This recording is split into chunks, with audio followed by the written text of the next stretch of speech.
Após 1950, o avanço das multinacionais desencadeou o desenvolvimento dos países periféricos. Os países que apresentavam melhores condições de infraestrutura tornavam-se destino de investimentos diretos, com a instalação de multinacionais e de investimentos indiretos, com a oferta de empréstimos voltados para a criação e ampliação de infraestrutura. Para exemplificar, basta-nos verificar o ocorrido no Brasil nas décadas de 60 e 70, quando surgiu no país uma milagrosa evolução econômica. Esse modelo constituiu em preparar, facilitar, recepcionar, acomodar e favorecer mais e da melhor forma a entrada de capital internacional no Brasil. Na década de 70 e início dos anos 80, essa prosperidade é abalada pela crise do petróleo, 73 e 79, que provoca recessão e inflação nos países do primeiro mundo. Também nos anos 70, desenvolvem-se novos métodos e técnicas voltados para a produção. Nos anos 90, uma nova fase na produção industrial se instala com a modernização da industrial. O processo de automação, robotização e terceirização aumentam a produtividade e reduzem a necessidade de mão de obra, gerando ainda a necessidade de novas qualificações e desaparecendo antigas profissões. Assim, a globalização assentou o golpe nas teorias de desenvolvimento autônomo sob orientação cepalina. Endividamento brasileiro. No período 71-72, a inflação atinge os países desenvolvidos, inclusive os Estados Unidos. O padrão dólar estabelecido em Bretton Woods foi quebrado e as principais moedas passaram a oscilar, gerando uma disponibilidade de dólares que passaram a ser aplicados nos países do terceiro mundo. Esse dinheiro foi usado pelos países em desenvolvimento para cobrir déficits das suas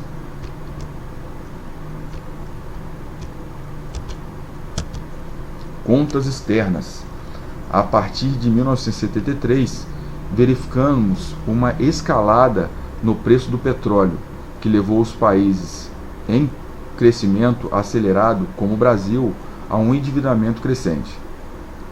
Verificando o histórico da dívida brasileira, observamos que dos 2,5 bilhões devidos em 1964, saltamos para 96,5 bilhões em 1990, ou seja, uma alta de 3.860%.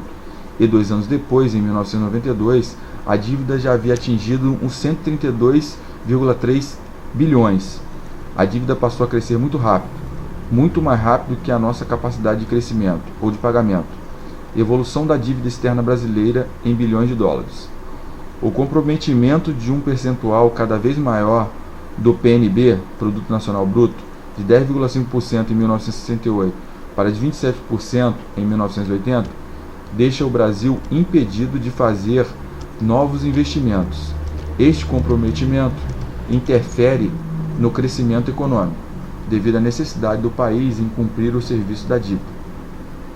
O processo de endividamento tornou-se ainda mais grave quando, no final dos anos 70, as taxas de juros internacionais, a LIBOR, taxa interbancária de Londres, e a Prime Rate, taxa básica cobrada pelos bancos dos Estados Unidos, oscilaram para cima, chegando a 15,18%, a primeira e 15% a segunda. A taxa do Fed, Federal Bank, Banco Central Americano, chegou a 13%. Toda esta oscilação fez com que o capital retornasse aos Estados Unidos e à Europa e fizesse disparar a dívida dos países periféricos, que tinham a sua dívida corrigida com base nas taxas internacionais. Caro estudante, peço sua atenção ao seguinte fato: estando o Brasil inserido nesse contexto de alta de juros, o país foi duramente atingido devido a ter mais de 60% de sua dívida baseada em juros flutuantes, ou seja, com o aumento das taxas Prime Rate e LIBOR, a dívida teve seus juros reajustados. Vejamos um exemplo: o Brasil fez empréstimo de US$ 1 bilhão para desenvolver o programa Pró-Álcool e comprometeu-se a pagar apenas nos 5 primeiros anos US$ 800 milhões de juros e comissões, ou seja, quase a quantia contratada, mas com o aumento dos juros, esse montante cresceu ainda mais. Assim, na iminência de não ter a capacidade de honrar seus compromissos em dia, a saída para o Brasil foi suspender unilateralmente, moratória parcial, durante o governo Sarney, o pagamento das prestações e dos juros da dívida e exigir a renegociação das condições e prazos de pagamento. Contudo, o Brasil voltou atrás e passou a adotar o receituário econômico do FMI. O padrão da dívida, que tinha vencimento a curto prazo, 5 anos, passa a ter novo perfil, 60% da dívida. Consegue prazos maiores que 10 anos. Tudo isso se deve ao fato de tentar evitar a insolvência dos países devedores, caso que levaria as finanças internacionais a um caos. Ter crédito internacional é uma garantia para que o país continue a ser viável para receber investimentos. Assim, para que qualquer país assegure o serviço da dívida externa, é necessário que ele garanta a cada ano um fluxo de novos empréstimos, financiamentos e obtenha, acima de tudo, saldos expressivos em sua balança de comércio exterior. Exportar é o que importa. É da receita da exportação que dependem, em última instância, o pagamento efetivo da dívida e a própria garantia para a contratação de novos empréstimos e financiamentos internacionais. Por isso é que o governo brasileiro tem se esforçado em incentivar as exportações e a manter um superávit primário alto para, desta forma, demonstrar ao mundo que o país tem condições de honrar seus compromissos e que é viável economicamente.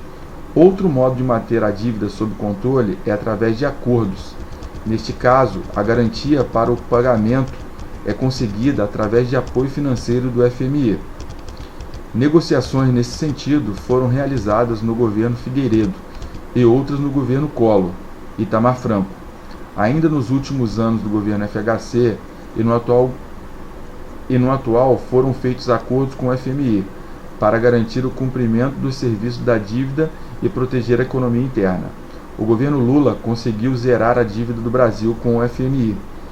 Desse modo, o país fica livre da obrigação de adotar as diretrizes econômicas preconizadas pelo FMI.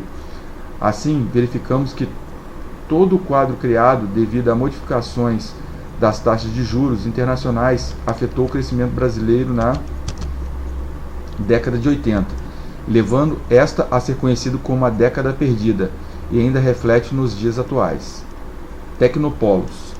Os polos tecnológicos correspondem à concentração espacial de empresas e instituições de ensino e pesquisas envolvidas no estudo e na aplicação de tecnologias avançadas, como por exemplo robótica, microeletrônica, cerâmica avançada, tecnologia espacial, biotecnologia, nanotecnologia, entre outras, permitindo que as empresas assumam um perfil moderno e competitivo por meio da aplicação dessas tecnologias, desenvolvidas no centro de pesquisa.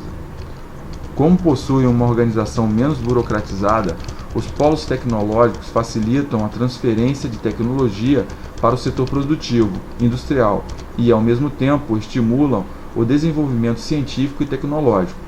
Os principais polos tecnológicos brasileiros encontram-se concentrados sobretudo no sudeste e sul do Brasil, podendo-se destacar o ITA, Instituto Tecnológico de Aeronáutica, e o INPE, Instituto Nacional de Pesquisas Espaciais, situados no município de São José dos Campos, São Paulo, ambos de iniciativa governamental, que desenvolvem projetos na área aeronáutica, espacial, de fabricação de radares, antenas, entre outras.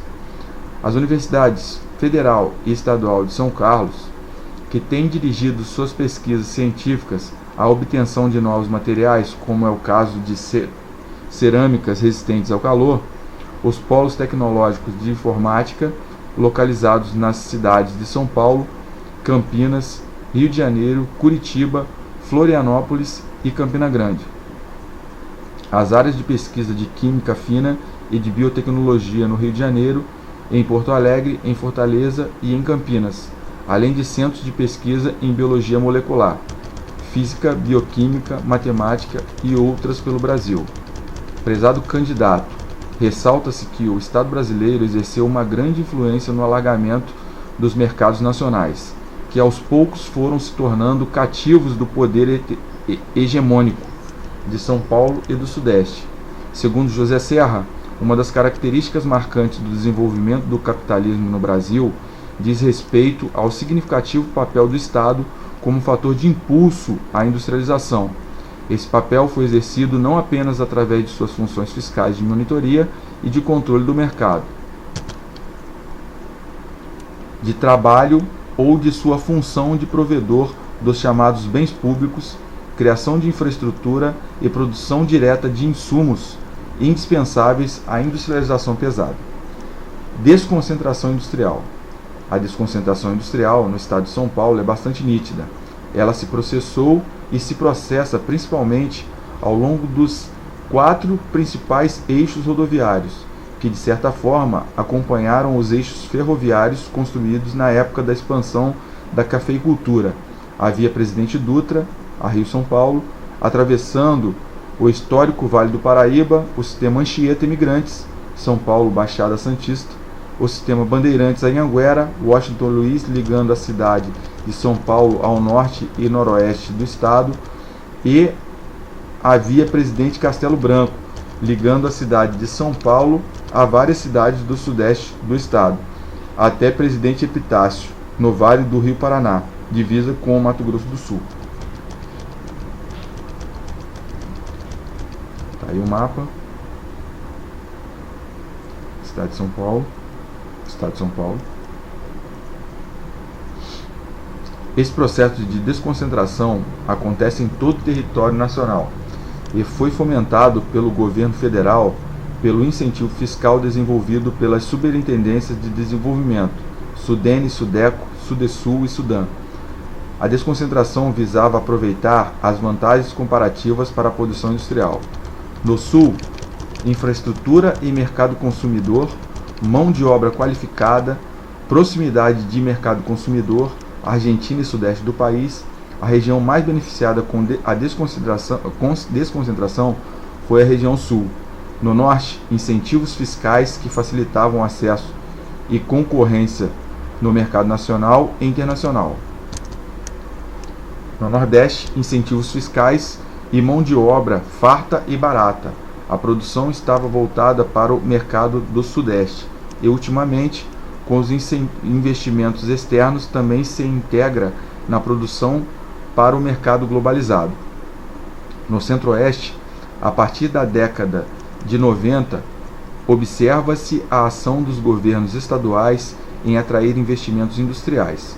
As vantagens fiscais oferecidas permitiram a instalação de indústrias de beneficiamento para estarem próximas às fontes de matéria-prima ou ainda novas plantas industriais, como é o caso da indústria farmacêutica, em Anápolis, e a automobilística em Catalão, ambas em Goiás.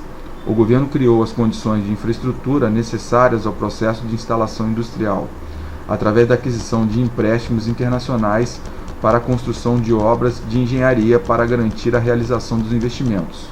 Só alguns exemplos: Itaitu, Balbina, Tucuruí, Transamazônica, Estrada de Ferro Carajás, BR-364.